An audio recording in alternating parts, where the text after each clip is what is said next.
പാൽപ്പൊടി, മാവ്, പഞ്ചസാര, സുഗന്ധദ്രവ്യങ്ങളായ ഏലക്ക, ഗ്രാമ്പു തുടങ്ങിയതാണ് ഇവിടുത്തെ വേസ്റ്റ്. അതുകൊണ്ട് കാര്യമില്ല. പഞ്ചാമൃതമായാലും കെട്ടിക്കിടന്ന മാലിന്യമാണ്.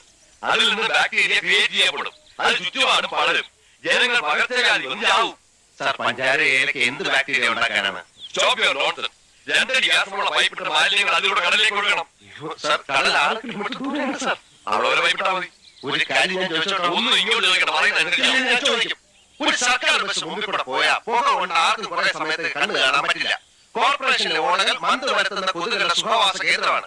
സർക്കാർ ആശുപത്രിയുടെ മുമ്പിൽ കൂടെ മനുഷ്യന് 4 വഴി നടക്കാൻ പാടില്ല. അവിടെയൊക്കെ ജനങ്ങളുടെ ആരോഗ്യത്തെ പറ്റി സാറിന് ഇത്ര താല്പര്യമില്ലാത്ത അപ്പൊ ജനങ്ങൾക്ക് പകർച്ചവ്യാധി വരുന്നതോ അവർ ചാവുന്നതല്ല കാര്യം. എന്നെ പോലുള്ള പാവപ്പെട്ടവന്മാർ ഇതുപോലെ വ്യവസായ സ്ഥാപനങ്ങൾ തുടങ്ങാൻ പാടില്ല, നന്നാവാൻ പാടില്ല. അതല്ലേ കാര്യം? താൻ ഞങ്ങളെ ഡ്യൂട്ടി പഠിപ്പിക്കുകയാണോ? സ്പെസിഫിക്കേഷൻ തെറ്റിച്ച് ഒരു കാര്യവും ചെയ്യാമെന്ന് താൻ മോഹിക്കണ്ട.